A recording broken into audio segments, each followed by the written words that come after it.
सहना भवतु सहनौ भुनक्तु सह वीर्यं करवावहै तेजस्विनावधीतमस्तु मा विद्विषावहै। ओम शांति शांति शांति। हरि ओम। तो सबसे पहले निवेदिता बख्शी 2 आर्टिकल हैं, उनके शॉर्ट समरी करेंगे, ठीक है? निवेदिता जी महाराज, प्रणाम महाराज। नमस्ते। चलो शॉर्ट करना जानते हैं। हाँ, today's article is about suffering.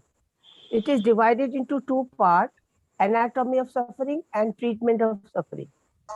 Suffering is an universal phenomenon that none can escape, whether rich or poor, educated or ignorant, young or old, saint or sinner. In the ancient time, Narada could not go beyond sorrow in spite of vast knowledge. He went to Sanat Kumar, another saint, for instruction. Today also suffering in the human being continues. Educated, they suffer more. For the treatment, they go to the psychiatrists for depression, anxiety, insomnia. And also they indulge to alcohol and various types of drugs. Everybody wants to be happy. Let us know what is suffering, what is its nature, and how can we go beyond it. In our Shastra, suffering is of 3 types, 3 tapas.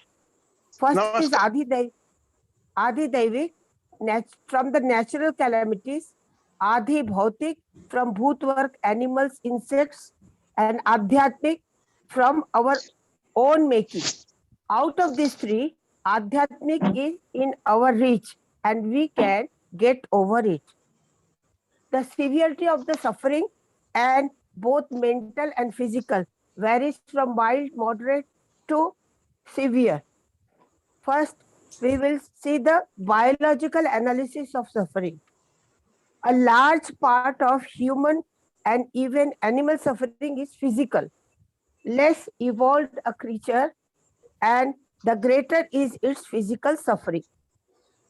As the organisms evolve, becomes more and more complex, mechanism of suffering also becomes more and more complex.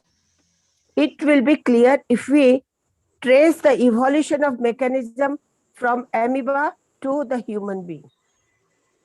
We don't know whether amoeba has the suffering or not as human. In it, there are only attraction towards the beneficial and repulsion towards harmful.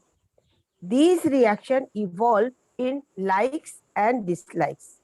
Later on, pain and pleasure. These reactions are essential for survival and existence.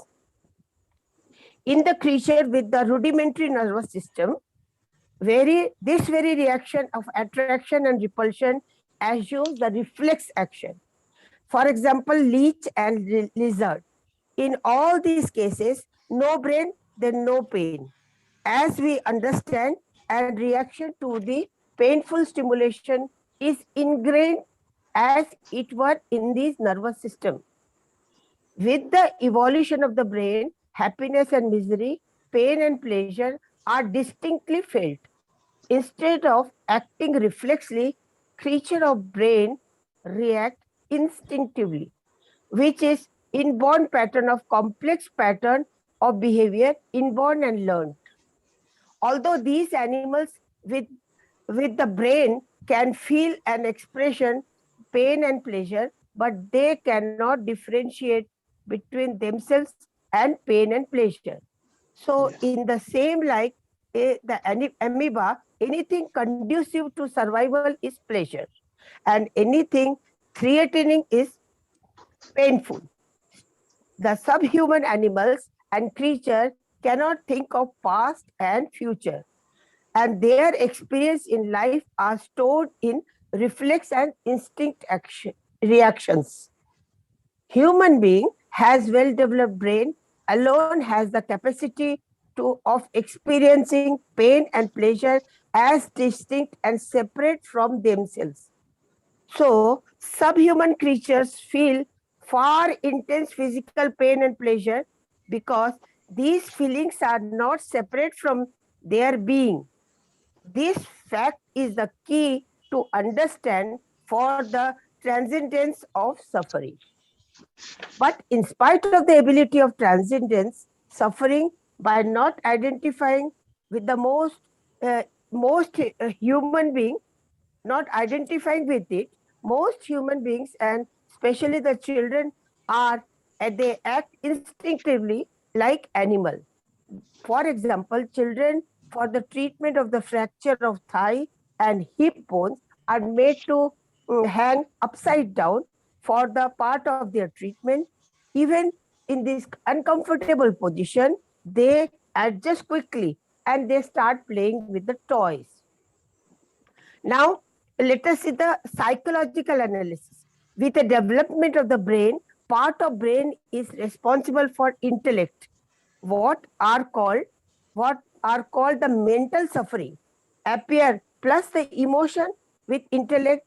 Human beings no more respond to the situation reflexively or instinctively like animal. Now, likes and dislikes, attachment and aversion, desires and ambition make their appearance. So, which is a major causes of mental suffering in human being. So, any unpleasant situation, death, loss of the relatives or anything causes sorrow in human being. Apart from the need of survival, intellect like instincts is added one more thing, wants and desire. For example, a boy who is in the village is very much used to their living in the sleeping on the floor and eating a very simple food. But when he comes to the town, the same he is used to the luxurious life, and the village things is suffering for him. Now, other types of, so what are the other causes which causes the fear and anxiety? Fear of losing wealth, health, beauty, or any relation and possession. Some live in past and continuous mourning about the past mistakes, and some live in the world of imagination. Both causes suffering. Living in future causes worry and anxiety, and living in past causes depression. Then the sense of insecurity also causes suffering. With the social culture and aesthetic and spiritual development, with refinement of their taste, characters of suffering also changes. A great musician will have intense agony listening to a poorly untuned song. Now the question comes, what about the illumined souls or and yogis? Are they immune to suffering as they have struggled to go beyond suffering? Have they attained everlasting happiness? No, it is just the opposite. Sri Ram went to forest for 14 years. Sri Ramakrishna had throat cancer. Christ was crucified. For yogis, everything is painful. By discrimination, power, Vivek and Vichar, they can bear suffering. They know that this world is unreal and every happiness is followed by the misery. Happiness will produce more desire. Now, we will see the treatment of suffering. Human goal is total extinct of sorrow and attainment of everlasting bliss. Dukkha nivritti and atyantik sukha prapti. What is the wisdom? With Vivek and Vichar, we should understand that suffering is an integral part of human existence. Suffering causes human evolution and removes evil. It is a challenge for the saint like Buddha who solved the riddle of life. Suffering leads to the self-knowledge, which leads to the sympathy, and which then the self-realization. How can we use the suffering in our spiritual development?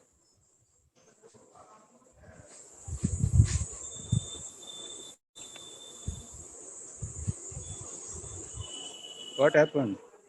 If we trace the small ripple of arise on the surface of mind, subconscious mind, and then we can go beyond sorrow and eliminating the cause. Suffering teaches us forbearance, titiksha, and patience. The greatest virtue of self-knowledge, which is the greatest virtue for the self-knowledge. It also acts as a shield against of all the challenges of life.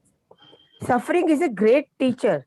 Swami Vivekananda said, it would be found that it was misery that taught more than happiness. It was the poverty that taught more than wealth, and it was the blows that brought out the inner fire more than the praise. The disease and misfortunes come to do good to us in a long run.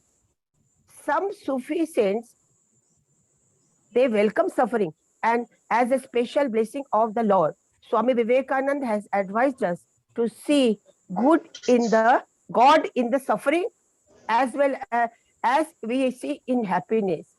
Learn to recognize mother instinctively in evil, terror, sorrow, and annihilation. He has emphasized in his poem Kali the Mother. Kunti also prayed to Lord Krishna for suffering so that she can feel his presence. Kabir says, may the happiness be cursed, which takes away the name of God from us, from our heart. And the suffering is indeed a blessing, which makes our one repeat the Lord's name every moment. Christians also rejoice suffering.